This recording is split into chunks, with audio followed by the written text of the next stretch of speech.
Hey, time,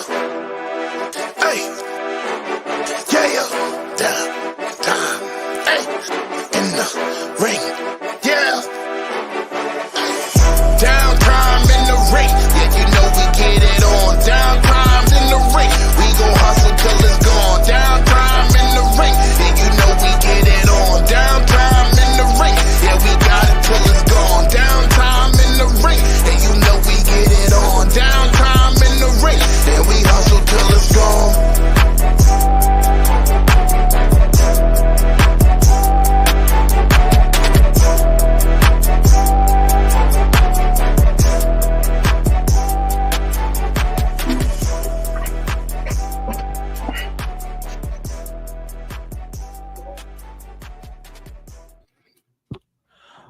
Welcome, ladies and gentlemen, to Downtime in the Ring, our weekly Thursday show where we talk about wrestling.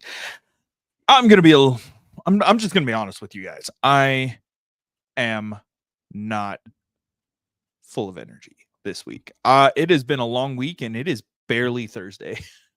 Still have tomorrow to go through. So I am like right now.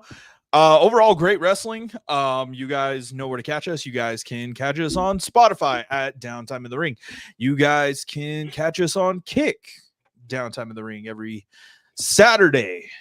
Saturday night Yu-Gi-Oh! Or Sunday afternoon Yu-Gi-Oh! Depending on the week.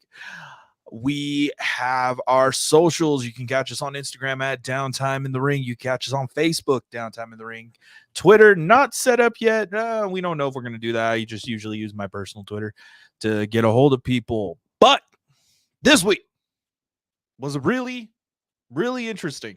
We saw a lot of unique things. We saw some very refreshing things. And overall, it was just fun. It wasn't too bad. It wasn't too crazy. Yeah, how's this week been for you? Pretty good. Same old. Just I liked this week in wrestling particularly because we started chatting, like having little live commentaries during the shows, kind of keep us invested in the product, you know. So it was kind of in our group chats and stuff. So I thought it was pretty fun. It was fun. It was a lot more I don't know, it just felt like a watch along, more of a watch along with it, which I enjoyed. So we could probably get into this week overall in wrestling. First thing off, probably the biggest thing about Monday Night Raw, in both of our opinions, everybody's opinion really, the fact that Cody Rhodes, how's the best PG way to say this, grew the fuck up and learned how to talk to The Rock in a very, very meaningful way. Like, it did not send him down. It did not give him to, like, it didn't send him lower to The Rock's level. It was like, okay, we're getting some, some indie all elite. We're getting some. We're finally getting some substance into the promo leading up to the main event. So yes, so it's like, okay, so this is what it is. He is gonna play the good guy. He's still gonna be the baby face, but he was taking jabs here and there. Was interesting. The way he talked to Paul Heyman, he referenced my favorite, controversially, my favorite person on The Boys, Homelander. I love Homelander so much for the reason that he's just a complete piece of shit, and I love it. I love that they could make a character just like that. Referencing him, say what you gotta say, or I'll be like Homelander, I'll rip your throat out. I was like, oh, interesting. I would love to see Dark Mode Cody. I'd love to see some essence of Dark Mode Cody in the gear.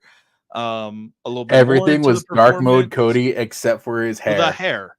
Except for his hair. The actual thing that makes him Dark Mode Cody is literally the hair, and it wasn't there. He even had Pharaoh come to the. He did. to the Rock's a cat. to the arena. He had Pharaoh and you Pharaoh know, with a little jab. I love it so much. I love it. I love it. I enjoyed the promo. What about you? I enjoyed it. I needed something because it's I feel like I'm just a broken record in saying you are going up against The Rock Yes. on the mic. Yes. He's going to pull out a Rock concert. You know what threw me off? I didn't think he was actually going to do the 2003 Hollywood theme. So like there's no leash on this man. Well, there's no leash on this man. He's paying attention to social the fans. Media. Yeah, he's paying it, all of it. So so my question that I want to pose to you. So there's two different promos that The Rock did on Friday. Okay. There was like the rated R version promo on Instagram, and then there was the slightly less rated R version on accompanied Rock with a Rock concert. Yeah. I was curious as to why he would rehash most of it. I mean, I think in this day and age, he's really teaching. Rock is really showing us that we need to pay attention to all of it now. Yeah. Like you have to pay attention to the Instagram post because he's putting these promos out before they're on TV. And if anything, they're more explicitive than half the shit that you're gonna find on TV. So if you want to know why he's doing it, I would assume just to know there's like a finger on the pulse of the community. I'm gonna say it's because of the fans that blocked him. That blocked him? So think about it. If you are and we've met those fans who are so diehard into one superstar, they will not even focus on other companies, let alone other people. So you have to think they're like, okay, cool. I'm diehard Cody Rhodes. I don't like their perception is so obscure. They're like, I can't deal with The Rock. So if he can't, I can't deal with The Rock, but I take it. Sometimes I can't deal with The Rock, but then again, it's The Rock. So. It's The Rock. Well, some people are like, and you can even think of outside wrestling things with like, Maui and all those incidents that have happened. Like some people are like, you know what? I just don't want to see his social media shit. Mm-hmm. Okay, cool. He'll say it again. And guess what? You paid $50 for a nosebleed seat to forcibly hear this man. You could go take a piss, but he's going to take up 35 minutes of the show. So that's why I think he does it, is because he knows for a fact he can say this 7 times in the next 3 weeks, and we're all going to have to listen regardless of whatever he said. He could cut the nicest promo in the first half of his Instagram reel, and people are going to listen just to see what he's going to say. And then he could shit on Cody for the rest. And people already hooked themselves. They already gave him that watch. So, I mean, like, this man is teaching us social media. Yeah. And I'm like, what the fuck? It's pretty interesting how I think The Rock, surprisingly, considering how he hasn't been in WWE for so long, but he's doing it better than 90% of the roster with his social media. Like I think maybe, I don't know. I can't say what's going on in the background of it all, but I think Rock is really teaching this roster, like, hey, like, I understand that I might be like on the board and all, and I have a little bit of a leeway here and there in what I'm able to say, because there were some people kind of pissed off about that he was not too PG. But hey, Cody got his 3 good low blows in, on Monday. So my thing with that, because I know what you're talking about. So my thing with that is, and Ricochet hinted at it when Seth and Drew were calling each other bitches on Twitter. Ricochet hinted at that. So if a Ricochet comes out, and not hating on Ricochet, but if he comes out and he's like, why can't I cut grittier promos? Oh, okay, what have you proven to us that you can even cut a normal promo? Because the last real promo you cut was against Brock Lesnar before a year and a half before the pandemic. Well, no, I mean, when I think of promo and Ricochet, I always think of him doing a front flip from the ring outside of the ring. To That's yeah, to Patrick insert Brown. superstar, Yeah, superstar who's intimidated and yeah, or impressed. yeah. So So yeah, or if you have like, okay, so say you want you want like a, because Grayson Waller's already proven he can go off the cuff and still keep it where oh the yeah, with the company is Shawn safe. Michaels stuff, Yeah. yeah. Austin Theory going off, protecting the company, but still even looking like an asshole when he did it. So there's just I think even in WWE, there still needs to be, and I just watched, I basically watched a lecture from the Grizzled Young Veterans, and check out Swerve City Podcast. They just interviewed the Grizzled Young Veterans, and they had a lot to say about self-awareness, that even they can't say things in certain promos because they aren't where they feel they should be, and they know that. And I think that's what people need to remember is this man can say what he wants because he's done it in WrestleManias, in Hollywood, outside of wrestling, in wrestling. This man can cuss and say these vulgar things because he's proven it. Mhm. And it's not even in-ring work. It is the fact that this man has at one point was holding this company on his back and then left, came back, held it on his back again, left, came back, made it controversial because everybody was like, don't beat John Cena. And then, it's fun. I see it as fine. I see it as, if somebody's like, okay, let me cut a promo like The Rock, go ahead. But if you fall flat, it's the Austin Theory Cena situation right there. Well, And yeah. And would you want to do that? Like, would you want to say I could cut a promo as good as The Rock, or I could say vulgar stuff like The Rock? Because I know I wouldn't. I know for sure I wouldn't. I don't See, but counterintuitively, with the promo against The Rock, you can work it into a PG facet. John Cena is the prime example of it. He was able to integrate PG aspects into his vulgar promos, quote unquote vulgar. He didn't have vulgar promos really. All he did Not was so much. All he He did just was talked just point about out having people holding nuts in their face and shit. It's like I'm focused more on the fact that he just pointed out your flaw. He did it with The Rock. He did it with Roman. He did it with Theory. It's not even vulgar at that point. He's just being smart about it. Well, yeah. He's just being like, okay, cool. I'm not going to cuss. I'm just going to point out what you're weak at. And instead of forcing you, minus the Usos, he just like, look, you guys look like your mugshots. Again, pointing out your flaw. I don't know if that's a flaw of them personally, other than a flaw of them outside of it. I was gonna say, yeah, they got caught. They got caught a mile outside their house. But like, I can't even compare those two situations because they're completely different. Mm-hmm.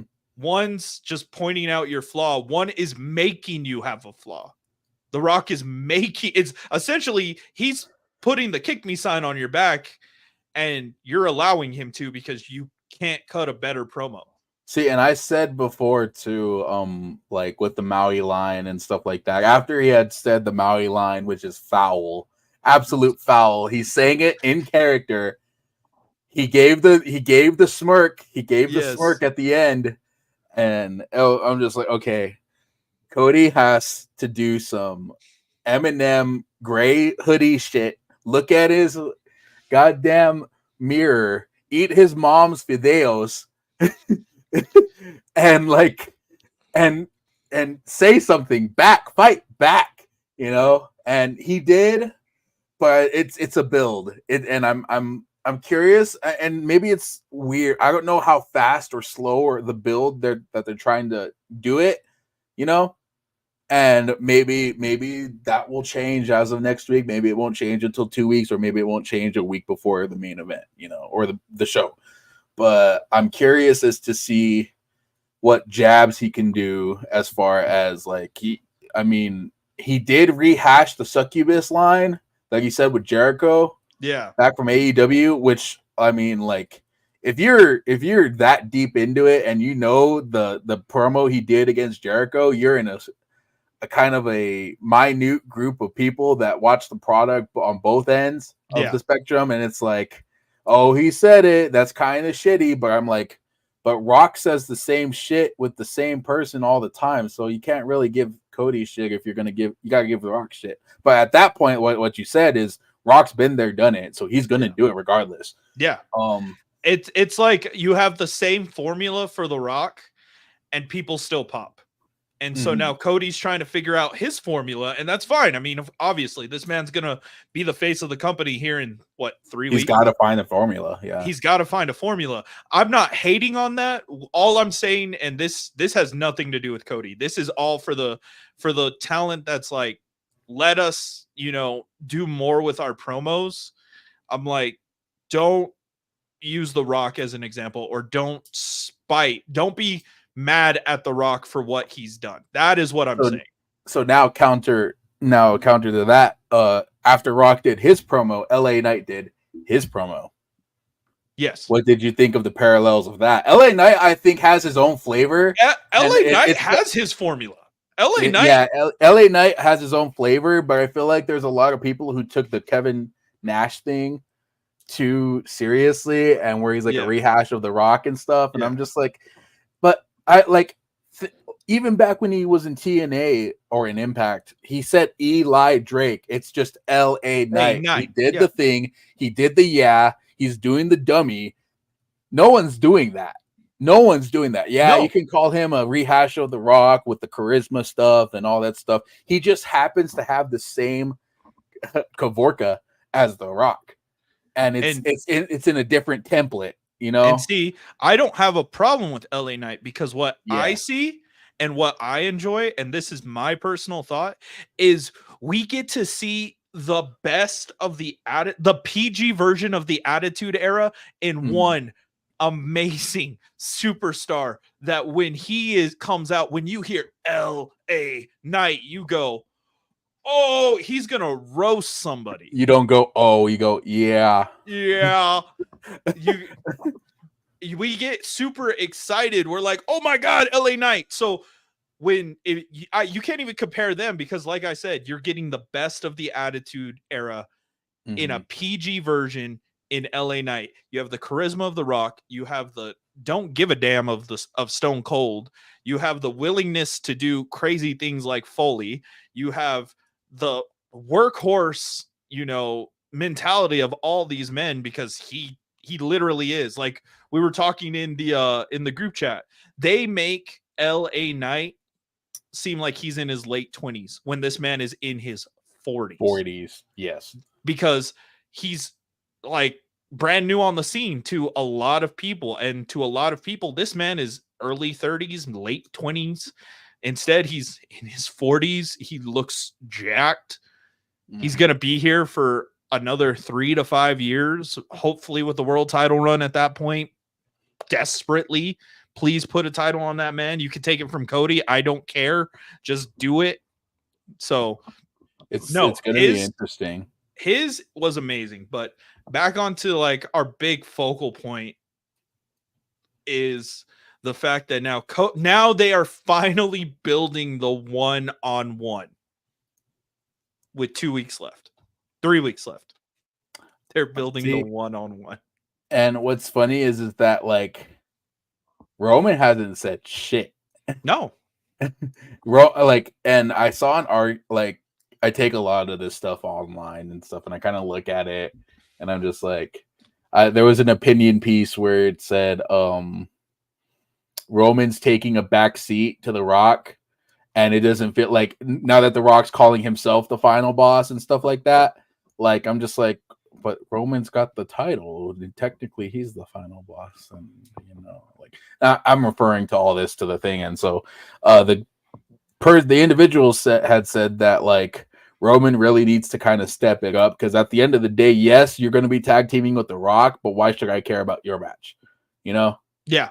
So it's like, it's true. Roman's kind of like, Rock has appeared on more SmackDowns than Roman this year. So let me ask you this: what is the marquee match of Mania? From what you've seen, match? The marquee match of Mania. What is the marquee match of Mania from what you've seen? It has to be Cody and Roman. It's not the tag team that they've been promoting for well, no, because that's night one. And sadly, unfortunately, I have a beef with the whole booking situation, because they promote Women's Royal Rumble, and the Women's Royal Rumble is supposed to main event, right? Oh, you're saying what I've been complaining about since Bayley won is the fact that they're screwing her over consistently. Didn't they? I think I saw something where maybe it's, you know how like all those like screenshots of the night one script has been leaked, you know, and it shows like Bayley and Io in night 2 of WrestleMania. I'm just like, they're supposed to be the main event of night 1, and what's going on? But to be fair, I haven't been really interested in the Bayley stuff. Like, other than Bayley getting jumped by Damage Control and Dakota Kai just kind of giving Dakota Kai vibes. So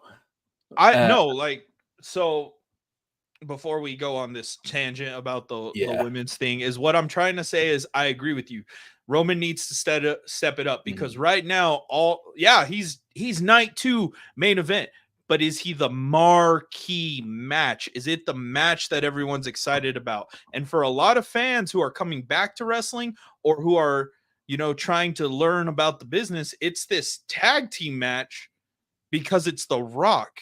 And it's the fact that they have 3 weeks now to finish a story that should have been finished a year ago. And now you're building it with a guy who has no energy, who can smile and not even win the crowd, admits that he can't get a pop anymore, or a pop as loud anymore. And it's not even fun like it used to be, where you put up the one and acknowledge your tribal chief, because we're like, this dude sees something else in his future after this title. And I don't think it's professional wrestling. So I'm like, the marquee match is the tag team. And then night 2 is the main event. It's not even being called the biggest main event in WrestleMania. The biggest main event in WrestleMania is the tag team match. That's what it's being promoted as. That's the marquee. Nobody cares about Drew potentially winning, which is sad, because he deserves it. Nobody cares about Bayley finally getting some respect, because they took that away very quickly. Nobody cares that the man and mommy are gonna fight, which that came out weird. Nobody cares about Logan Paul being in his 3rd WrestleMania. No. Yes. Nobody seems to be hyped by that. It is the tag team match. And as much as I hate it, I'm growing so sour on this match, because I'm like, I've even thought of it where I'm like, man, I really wish Phil didn't get hurt, because then we wouldn't have this whole fiasco. We wouldn't, but we do. And it's all Phil's fault. I think you're souring on it too fast, because we still got 2 weeks, and you know what they can do within 2 weeks. We doubt them, and then they pull some shit, and then they rectify some shit, and then they pull some more shit. So like I'm very I'm not quick to sour, because I understand your points and stuff. It's like, the only thing that people are going to care about are the Roman Cody match, and more so the Roman Rock Cody Seth match. Yeah. And it does suck. It does suck, but I feel like it's going to be it's always going to be do you want to play? It's always going to be the debate. Do you want to please the longtime fans who've been with you since the start of it all, or do you want to try and garner newer fans for public to keep it going? You know, that's always been the thing about Mania. Like, oh well, we're gonna have more eyes on this product, so let's put The Rock in. We know The Rock's gonna do it, but then you got people who've watched for a year having Cody build up to a story with like 3 of the matches from the year being the story that we can't even mention, or can we mention? No, we can mention. Okay, with Brock Lesnar and and it's kind of just like, you know, but it's always going to be that debate. It's always going to be that debate. So. It's not even souring fast because we've had this since the Super Bowl where this has been built up. So we've already had this for a month and a half now, almost 2 months now, where we've had this build, and it's gone into, okay, so the tag team match, we're all super excited. Okay. And now, well, they secretly took away Bayley's spot. Okay. All right. Some gripes. Okay, cool. Now this is being billed as the biggest WrestleMania event to ever happen. Debatable, but you know what? They need the marketing, so I'll accept it. Okay. Now we don't see Cody and Roman by themselves. That's a little awkward. Now Seth is pulling double duty, trying to fight off Drew, trying to build his story with Drew and trying to build his story with Cody. And they're focusing more on the tag team match. So I'm like, okay, you know, those 2 men, they can carry a few promos and make it good. Okay. And so you see where I'm coming from? I'm like, yeah. I'm like, you put so many hands in this basket, and now we're kind of leaving the other things. We're just taking these 2 things, these multiples of these 2 items, and we're not even focusing too much on the rest. But like you said, you did give me a good point. They will throw us a weird curveball here in a few weeks. They will make it. They may do it that Friday before the Hall of Fame. They may throw us the weirdest curveball they could, and it makes me go, damn, I'm excited. We have no idea. So I'm quick to kind of get an opinion on the whole night, because at the end of the night, it's going to be like, okay, I'm going to see Rock one night and Roman and stuff.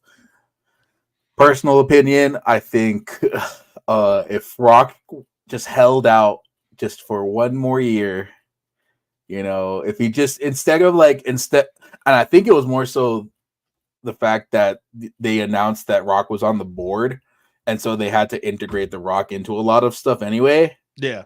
So, and I just felt like Rock took that as oh well, I need to be involved with all of this now since I'm on the board, you know. And to be fair, like he probably thought that it was going to be the best thing for business, but ultimately, like, I think he jumped the gun too early, and then CM Punk happened prior to that, so that threw everything off.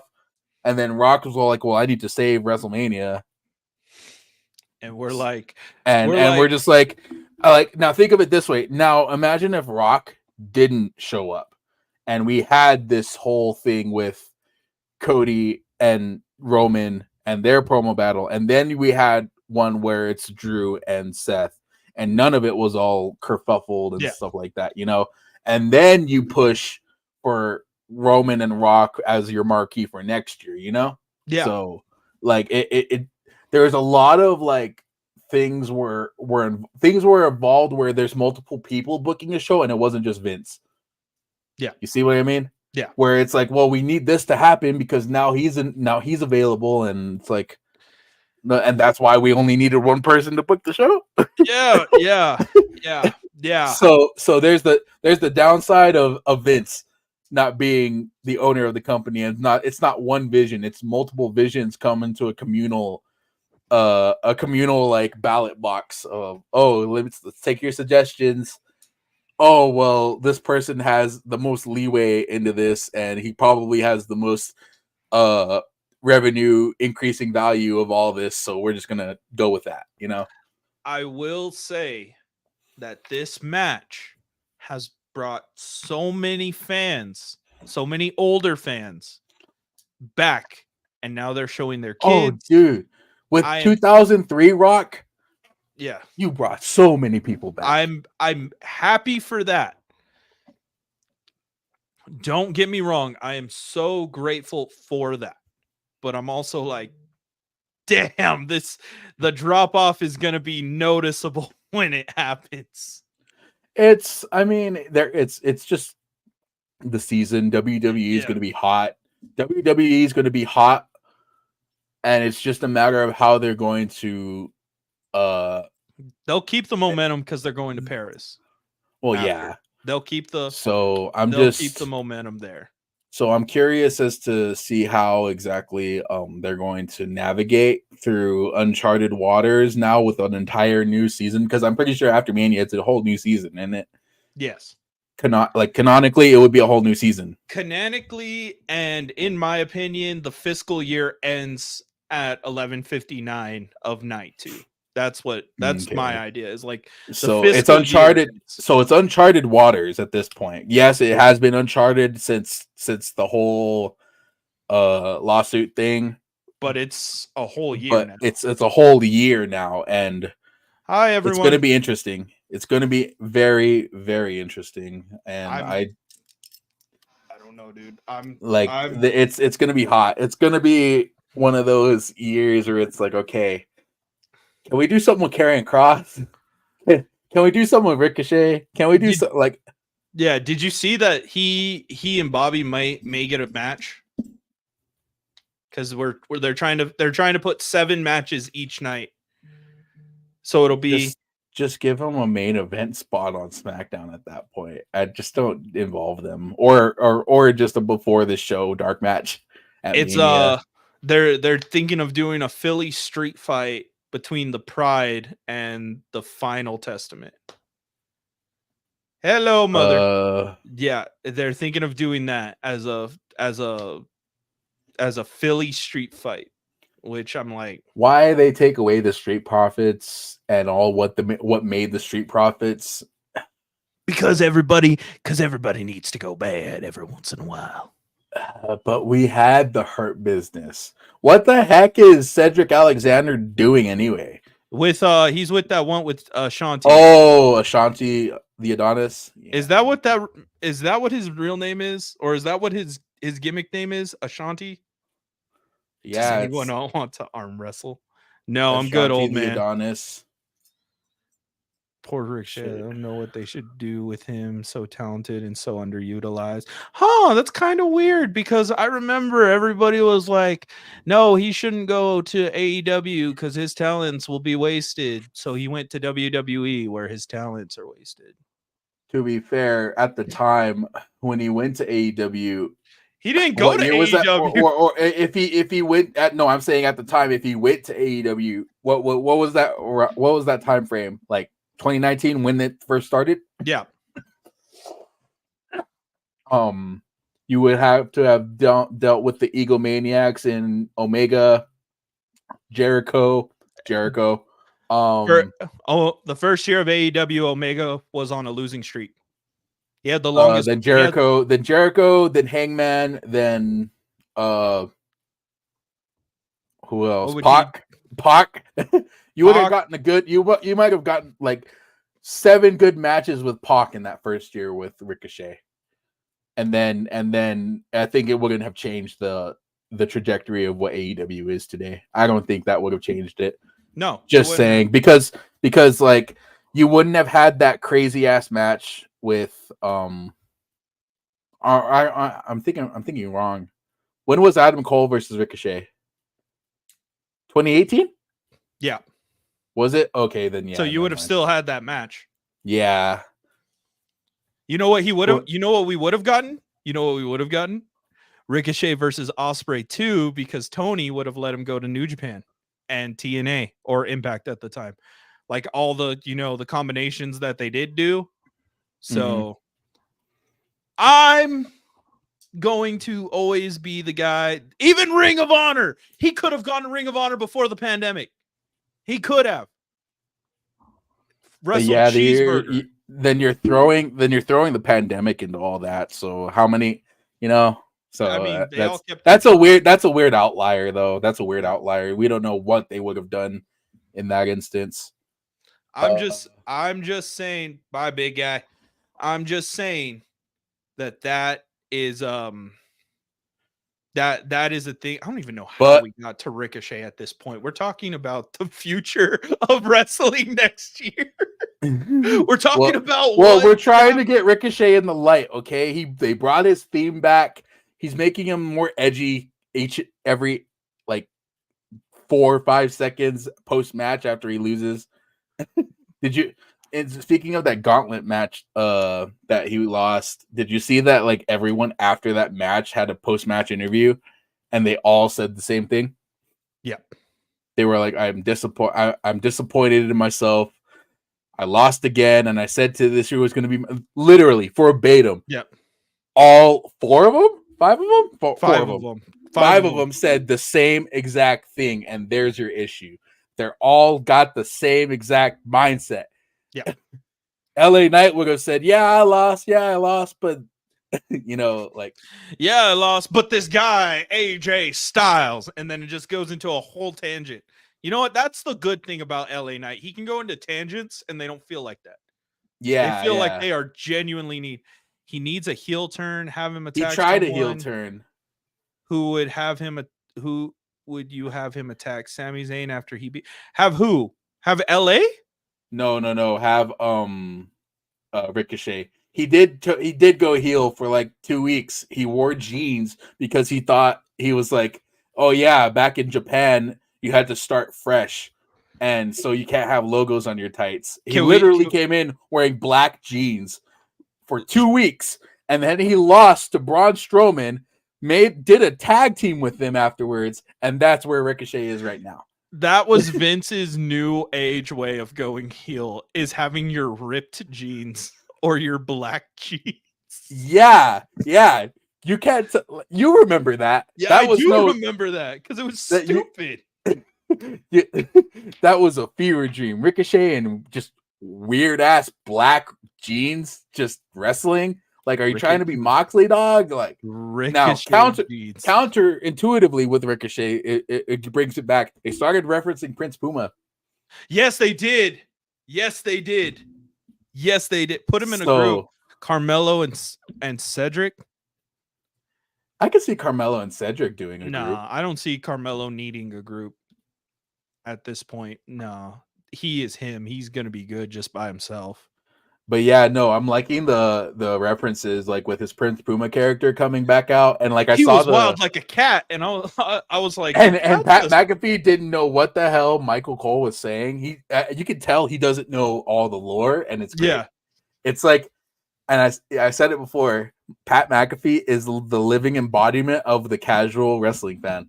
Yes, and through commentary means, and I love it. I absolutely love it. I love when he takes his stints and he comes back, and Michael Cole will be like, "Oh, here comes blah blah blah," and he goes, "Who's that guy?" Live on air. Who's he? But then he starts doing the waving with Jey Uso, but in the same breath he starts giving Michael Cole crap for wearing antlers. Like, dog, I love it. I love it. Just let Michael Cole live. He's finally living. I love it. I love it so much. As far as that's concerned, the future of WWE, they really need to start, like you said, being self-aware and where they are in their cards and how they can further themselves in that card to be on television more. Because Chad Gable is still on television, right? Like, Sami Zayn is still on television, and he loses more. He doesn't lose just as much as Chad Gable, but at least Chad Gable's like, you can't beat him, you know? So it's just an attitude shift, and they really, and I'm not trying to chastise them. Like, I don't even wrestle. Like, I'm just the guy watching, but you can't deny that you can't see it. That, like, when a wrestler starts complaining where he is on the card, what are you doing? Like Miz said, what are you doing to further yourself to be better? I blame myself for everything everything bad that's ever happened to me and stuff like that within the wrestling business. So that it's got to be that mentality. And look, Miz and Truth are on TV again 10 years later. It is. And like I said, if you guys want to listen to the amazing talk that Swerve and Montezi had with the Grizzled Young Veterans down at the Swerve City podcast, go give them a listen. It definitely was a lot more for people. It pertained more to than just the business and life itself. And I was able to talk to Montezi a little bit today, text him a little bit about, this journey trying to get into this industry and being self-aware about it. But it really is. It's that point, and I think that a lot of people suffer from it when they go into I'm big, I'm bad, I'm macho. Okay, that's great and all, but are you likable? Can you draw a crowd? Ricochet and Ospreay went and got signed at damn near the same time. Mm-hmm. They got signed at damn near the same time. One stopped doing so many flips, focused on his strength, focused on himself. Cut that promo work. Cut that promo work, bruv. And the other focus on his athletics. Mm-hmm. Mm-hmm. I don't know. I'm not hating on Ricochet. I would love to sit down and be able to talk to Ricochet and dig more into his mind, but I'm going to say this. That's all I can say is when you're in the E, it's all about the character work. Yeah. And when you're in AEW, it's all about the athleticism. Or no, if you're in New Japan, it's more about the athleticism. And it's funny because they literally went to the opposite places, and one of them succeeded in the opposite place. Triple H is punching the air right now because of that shit. He is. That's one of those far in between Triple H L's. Yeah. Yep. Twice. Back in less than 3 months. And yes, I don't think he did know about Jordan Grace. No, so if you watch the Pat McAfee show, he really admits he doesn't watch wrestling outside of WWE, and it's not because he doesn't like it. It's just the fact that this was such a dream for him as a kid that that's all he watches. Yeah, and that's why I like McAfee on the show. It's just he's literally the viewpoint of how many millions of people watching television right now. What's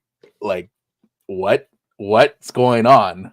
I don't know who this is, but everyone's going insane unless you're in the know. Do you remember when AJ Styles first came out and they did him dirty with that camera angle, and everyone's Roman's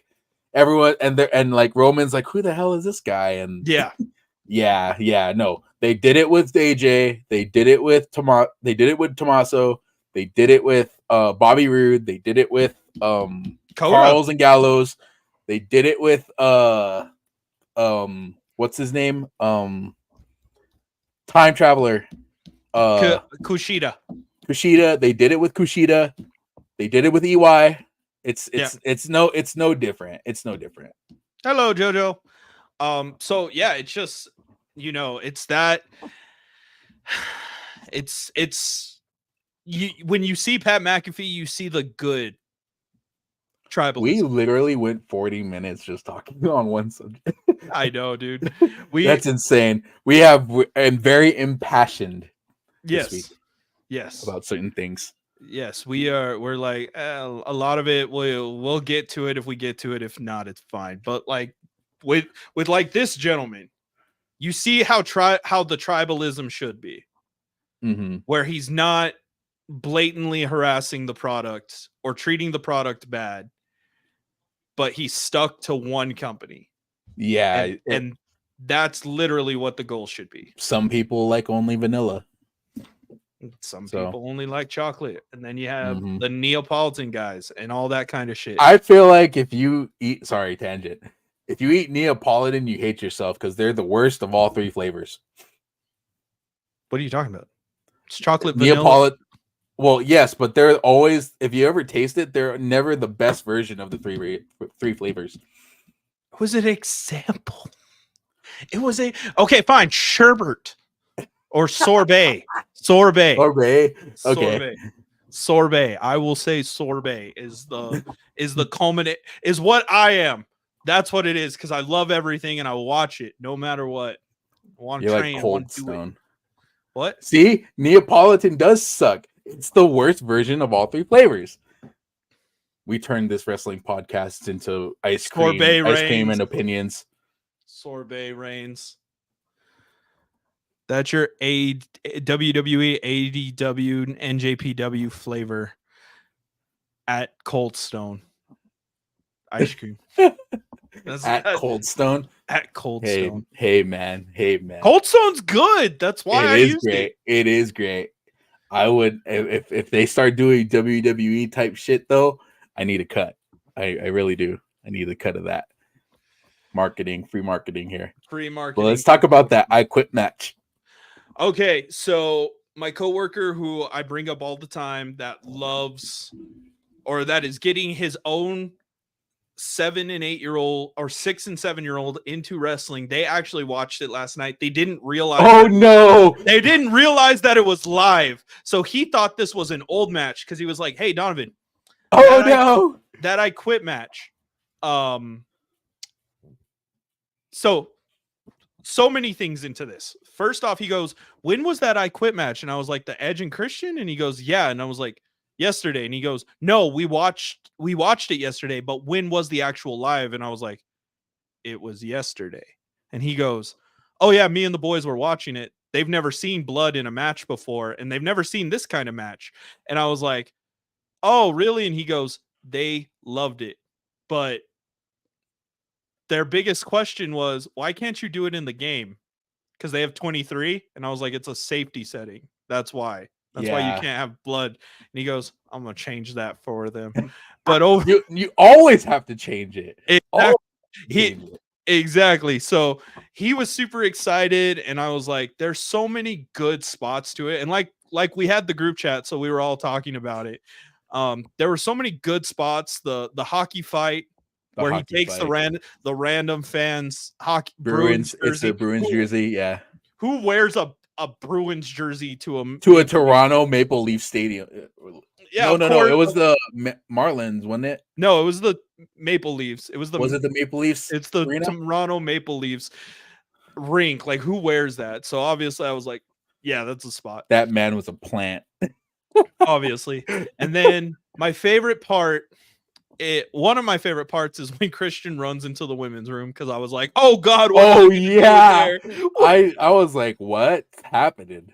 And then, listening to or seeing Unk put, "He better not touch those goddamn dippy dots." I was like, "Oh, somebody's very, very loving of dipping dots." I was curious. Yeah, that it was. I haven't seen. I guess it's been a while since I've seen an actual concession brawl. Yeah, like that. So an I Quit match was pretty nice. Finally deserve it. I feel like the intensity of said match, you had to do an I Quit match because the match prior wasn't that just like a regular no DQ? Yes, it was. Yeah. Yes. So had to happen. Not good for the win. But that Spike, aka Janice spot, dude. I want to ask though, if you saw the same clip I did, he was legit kicking him. Yeah, he was legit kicking him. Now, with the spot with the 2x4 and the nails in the same area, he didn't hit that turnbuckle. No, he didn't hit that turnbuckle. No. So that was legit pain in Christian's voice. And the weird cut to Rampage where it's like, "Oh, it's Dynamite," cut to black. Or no, it was Dynamite. Edge hits him. I thought something happened that Edge said, or like Christian said something, or something happened where it's like, "Oh no, did he really bust Christian's?" Yeah. I thought something legit happened. I forgot that it was a 3-hour show, and all of a sudden I see all the Rampage stuff. So that marks Edge as the first ever person in AEW to win a major title in a show transition. Yes. That's hilarious. People were confused. Yes, he is. He's the only AEW star. I think he's the only professional wrestler ever on to ever TV win to ever win a match into a second show. Yes. They literally destroyed the concept of tape. Oh, Jim Cornette is punching the air. Yeah. Hey, wait. This was why was Rampage on Wednesday? The March Is it Madness. because March Madness yeah. started today, and so since TNT and TBS have a huge stake in it, like they're going to be playing every night, basically. So Dynamite's going to be 3 hours until said No, I think it was only this the one week time. because we have the first 64 this week, and then after that we'll get into the 32, 16, 8, 4 championship.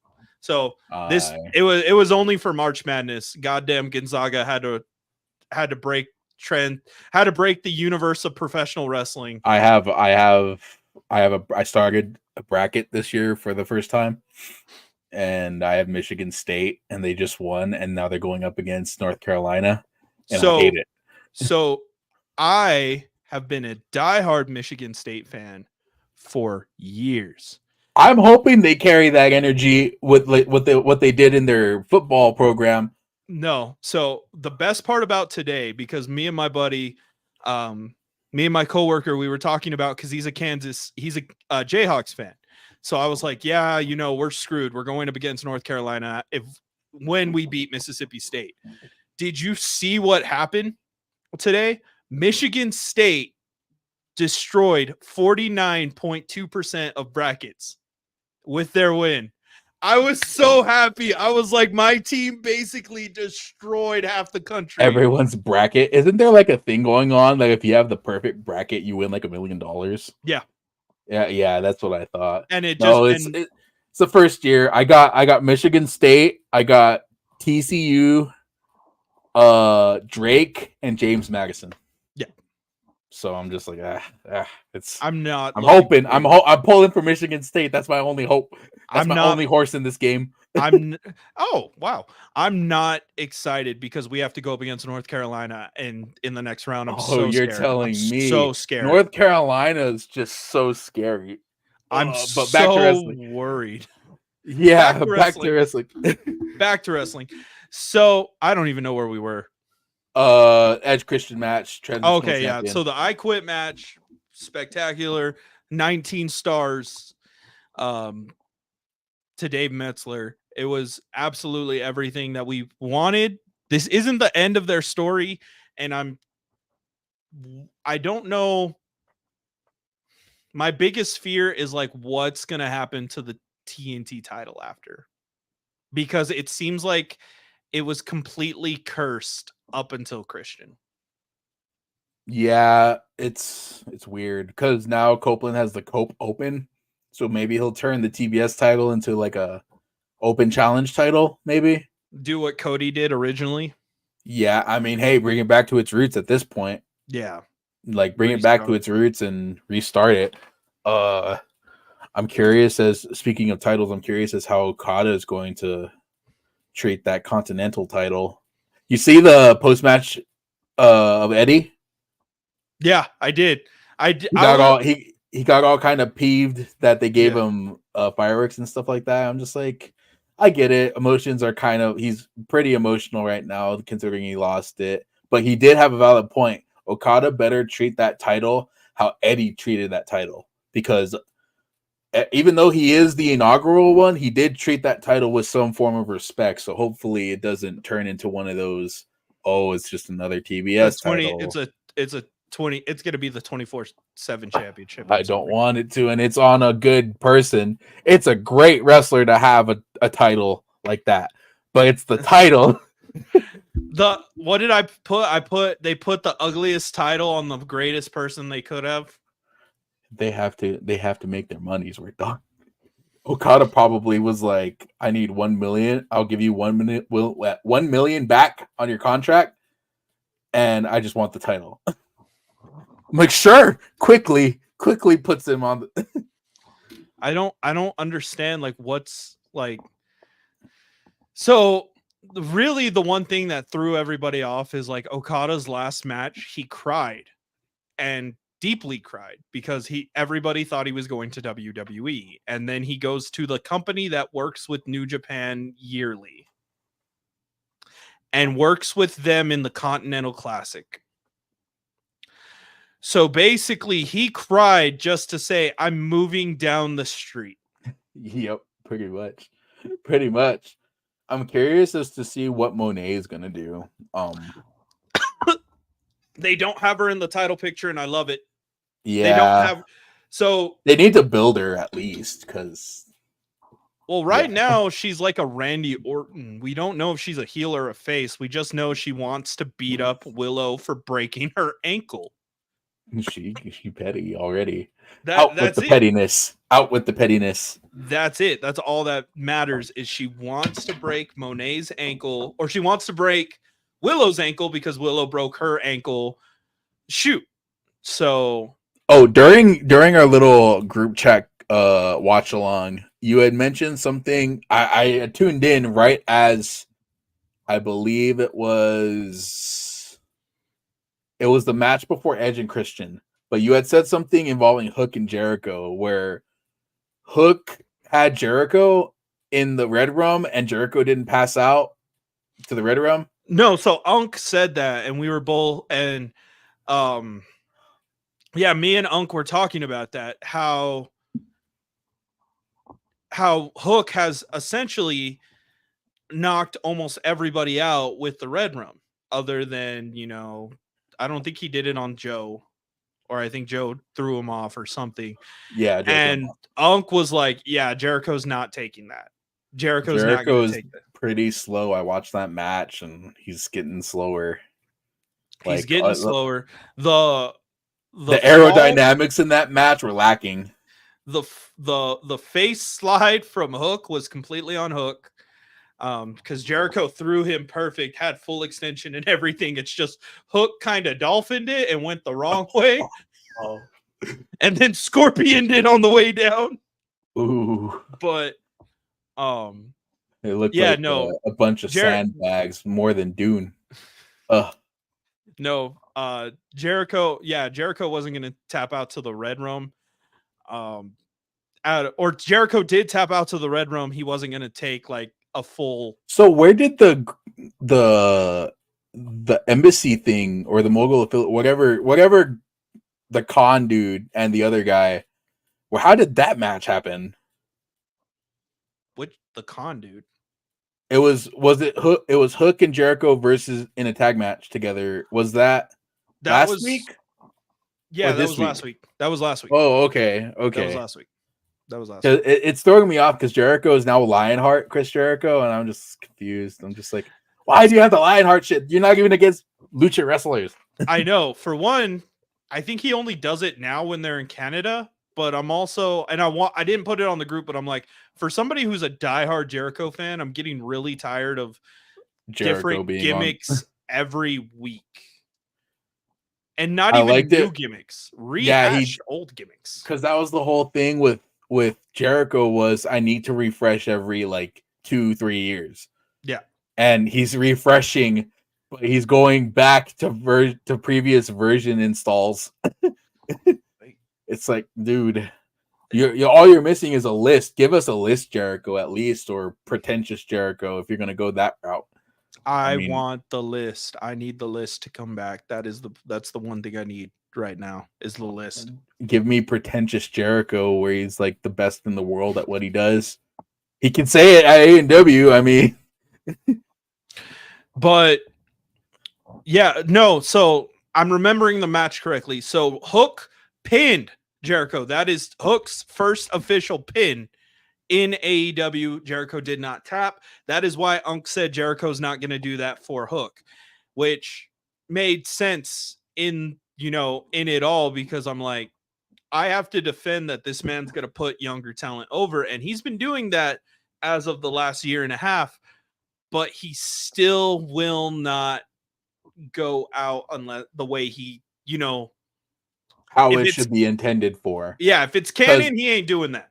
If it's Hook's finisher move if it's a finisher move and it's a submission, I think he's taking too much into the idea that he's the master of 1,001 holds. Yeah. You know, and so I'm like, dude, you said that 30 years ago. Like, and you looked a lot different. Wrestling was a lot different, and he only did that to get back at Lance Storm, didn't he? Dean Malenko.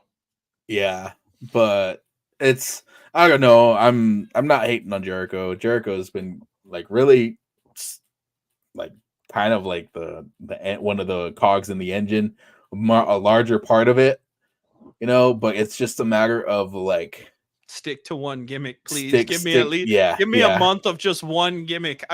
I'll take the Wizard back for a month. I don't know about the Wizard. I'll take the Wizard back for a month. I want Painmaker.